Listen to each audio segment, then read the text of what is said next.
लंकाधीश रावण व त्याची आई कैकसी हे दोघे भगवान शंकराचे खूप मोठे भक्त होते. रावणाची आई नेहमी समुद्रकिनारी जाऊन वाळूमध्ये शंकराची पिंडी साकारून त्या पिंडीची नित्य नियमाने पूजा करीत असे. एकदा रावणाने त्याच्या आईला अशीच पूजा करताना पाहिले.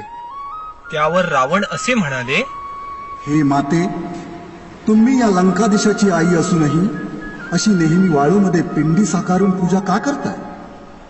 आम्ही स्वतः लगेचच कैलासावर जातो आणि अख्खा कैलास पर्वतच उचलून आणतो. ठीक आहे बाळा, तुझा हा पराक्रम पाहायला आम्हालाही आवडेल. आता रावण आईचा आशीर्वाद घेऊन कैलास पर्वत उचलून आणण्यास निघाले. त्यानंतर रावणाने कैलासावर घोर तपश्चर्या केली.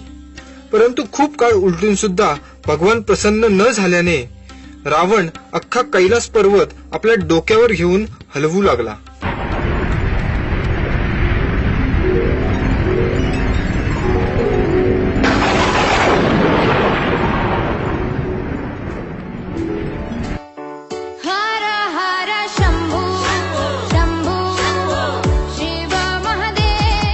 कैलास पर्वत हलतोय हे पाहून पार्वतीने महादेवांना विचारले, आज कैलासाला काय झाले आहे? इतका का हलतोय तो? त्यावर शंकर पार्वतीला म्हणतात, हे उमा, ही माझ्या एका वेड्या भक्ताची किमया आहे. आता मला त्याच्या समोर जावंच लागेल. असे म्हणून शंकर रावणावर प्रसन्न होऊन त्याच्या समोर प्रकट होतात. हे वत्सा, आम्ही तुझ्या या भक्तीने प्रसन्न झालो आहोत. सांग, तुझी इच्छा काय आहे? खरं तर रावणाला कैलासाची मागणी करायची असते, परंतु विष्णूच्या मायेमुळे रावण आपली ही इच्छा विसरून पार्वतीवर मोहित होतो व पार्वतीला बरोबर नेण्याची इच्छा व्यक्त करतो. हे रुद्रनाथ, मला पार्वतीला माझ्यासोबत लंकेत घेऊन जायचे आहे. शंकर आपल्या या भक्ताची इच्छा पूर्ण करतात, परंतु त्याला एक अट घालतात की इथून लंकेपर्यंत जाताना पार्वती तुझ्या मागून येईल, पण तू मध्ये कोठेही थांबून मागे वळून पार्वतीला पाहायचे नाही. जर तू तसं केलंस तर पार्वतीची त्याच ठिकाणी स्थापना होईल. रावण महादेवांची ही अट मान्य करतो आणि पार्वतीसोबत लंकेकडे प्रस्थान करतो. त्यानंतर पार्वती विष्णूंकडे प्रार्थना करते. त्यामुळेच विष्णूंच्या आज्ञेखातर वाटेत त्यांना नारद मुनी भेटतात आणि ते रावणाला मागे वळून पाहण्यासाठी भाग पडतात. रावण मागे वळताच पार्वती भद्रकालीचे रूप घेते व तिथेच तिची स्थापना होते आणि ती जागा म्हणजे गोकर्ण कस्था. आता नारद मुनी रावणाला सांगतात की खऱ्या पार्वतीने पाताळात मायासुराच्या मुख्याच्या घरी जन्म घेतलाय आणि तिचे नाव मंदोदरी आहे. हे समजताच रावण पाताळात जाऊन मायासुराशी युद्ध करतो व त्याला पराभूत करून मंदोदरीशी लग्न करतो व तिला घेऊन तो पुन्हा लंकेत जातो. लंकेत पोहोचताच रावणाची आई रावणाला तो ज्या कामासाठी कैलासावर गेला होता त्याची आठवण करून देते आणि हे लक्षात येताच रावण पुन्हा एकदा कैलास पर्वताच्या दिशेने रवाना होतो.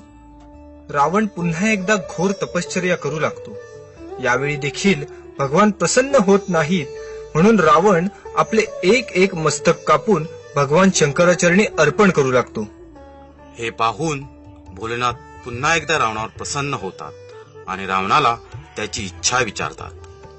हे वत्सा, आम्ही पुन्हा एकदा तुझ्यावर प्रसन्न झालो.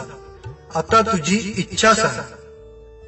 हे रुद्रनाथ, माझ्या मातोश्रींना नित्य नेमाने तुमची पूजा करता यावी म्हणून मला कैलास पर्वत लंकेत घेऊन जायचे आहे. रावणाची ही इच्छा ऐकताच भगवान शंकर कैलास पर्वतासमान असे स्वतःचे आत्मलिंग रावणाला देतात. परंतु हे आत्मलिंग देताना शंकर रावणाला एक अट घालतात की हे आत्मलिंग लंकेत नेताना मध्ये कोठेही जमिनीवर ठेवायचे नाही. तसे केल्यास या लिंगाची त्याच ठिकाणी स्थापना होईल. स्वतःच्या अति आत्मविश्वासामुळे रावण महादेवांची ही अट मान्य करतो आणि आत्मलिंग घेऊन लंकेकडे प्रस्थान करतो. आता मात्र सर्व देवी देवता चिंतेत पडतात. पुन्हा एकदा विष्णूच्या आज्ञेखातर नारद मुनी गणपती बाप्पांकडे जातात आणि बाप्पाला म्हणतात, नारायण नारायण, हे विघ्नहर्ता, आज तुमच्या मदतीची गरज आहे. रावण भोलेनाथांचे आत्मलिंग घेऊन लंकेकडे निघाला आहे. तसे करण्यात जर तो यशस्वी झाला तर संपूर्ण सृष्टीचा तो आपल्या राक्षसी वृत्तीमुळे नाश करेल. आता तुम्हीच या संकटातून संपूर्ण सृष्टीला वाचू शकता. नारायण नारायण. ठीक आहे नारदजी, आम्ही लगेचच निघतो. असे म्हणून बाप्पा लगेचच निघतात आणि एका गुराखी बालकाचे रूप घेऊन रावणासमोर गोकर्ण या ठिकाणी जातात. रावण हा राक्षसी वृत्तीचा असला तरी तो शंकराचा खूप मोठा भक्त होता. तो नित्यनियमाने सकाळ व संध्याकाळ शंकराची आराधना करायचा. त्या दिवशी विष्णूंच्या मायेने व सूर्यदेवांच्या मदतीने लवकर संध्याकाळ होते. आता सावन संध्येची वेळ झाल्याने रावणाला त्याच्या हातातील लिंग कोणाकडे तरी द्यावे लागणारच होते. इतक्यात रावणाला गुराखी बालकाच्या रूपातील बाप्पा दिसतात. परंतु त्याला हे समजत नाही की हे गणपती बाप्पाच आहेत. आता रावण त्या गुराखी बालकाला म्हणजेच बाप्पांना हाक मारून बोलवतात.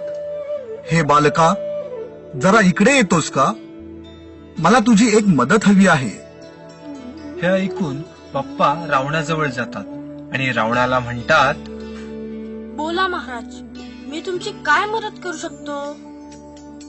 हे बालका, माझी आता सावन संध्येची वेळ झाली आहे. त्यामुळे मला स्नान करावयास जावं लागेल. परंतु मी हे माझ्या हातातील आत्मलिंग जमिनीवर ठेवू शकत नाही. म्हणून मी येईपर्यंत हे आत्मलिंग तुझ्या हातात ठेव. पण हे लिंग तर खूप जड दिसतंय. मी छोटा बालक हे लिंग इतका वेळ कसे पकडून ठेवू शकतो? अरे, फक्त थोडाच वेळ आहे. हे तू नक्कीच करू शकतोस. ठीक आहे महाराज, पण मी तुम्हाला 3 वेळा हाक मारेन.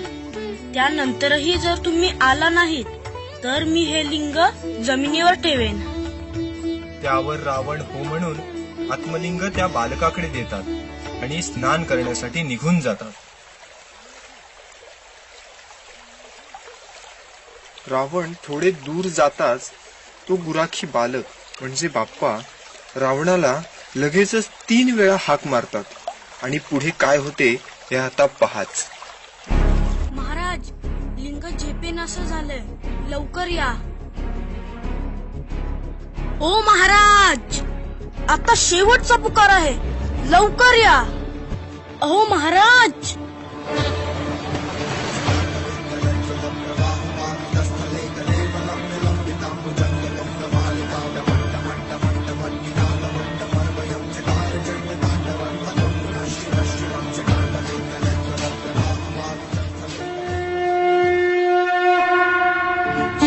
असे 3 पुकार देऊन तो गुराखी बालक म्हणजेच बाप्पा ते लिंग त्याच ठिकाणी जमिनीवर ठेवतात.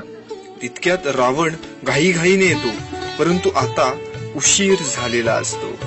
दिलेली कामगिरी पूर्ण करत गणपती बाप्पा सर्व देवी देवतांचा विश्वास खरा ठरवतात. त्यामुळे आकाशातून बाप्पांवर पुष्पवृष्टी होऊ लागते. हे रावणाने पाहताच त्याच्या लक्षात येते की हे देवी देवतांचेच कारस्थान आहे आणि त्याला त्या बालकाचा प्रचंड राग येतो. तो त्या रागातच बाप्पांच्या म्हणजे त्या बालकाच्या मस्तकावर जोरात फटका मारतो. म्हणूनच आजही जर गोकर्णमध्ये गेलो तर तेथील गणेश मंदिरामध्ये गणेशाच्या मूर्तीच्या मस्तकावर एक खड्डा पडलेला दिसतो. त्यानंतर रावण ते लिंग उचलण्याचा खूप प्रयत्न करतो. खूप बळ लावूनही ते लिंग जमिनीवरून उचललं जात नाही. मात्र रावण ते लिंग उचलण्यासाठी इतकं बळ लावतो की त्या लिंगाचा आकार बदलतो. त्या लिंगाचे काही भाग होतात आणि आजूबाजूच्या परिसरात जाऊन पडतात व त्या लिंगाचा आकार हा एका गायीच्या कानाप्रमाणे होतो. आजही जर त्या लिंगाला स्पर्श करून पाहिले तर ते लिंग मऊ जाणवते. ही भोलेनाथांचीच लीला म्हणावी लागेल. रावणाच्या आत्मलिंग उचलण्याच्या प्रयत्नामुळे लिंगाचे काही भाग आजूबाजूच्या परिसरात जाऊन पडतात व नंतर त्याच ठिकाणी एक लिंग स्थापन केले जाते. त्यामध्ये पहिलं आहे गोकर्ण मुख्य लिंग, दुसरं सज्जेश्वर स्थान, तिसरं धारेश्वर, चौथं गुणावंतेश्वर आणि पाचवं मुरुडेश्वर. कर्नाटक मधील या 5 ठिकाणास पंचक्षेत्र म्हणून संबोधले जाते. बाप्पा, या पुढे कधी असे संकट आल्यास आपल्या सृष्टीचे रक्षण कर, एवढीच तुझ्या चरणी प्रार्थना.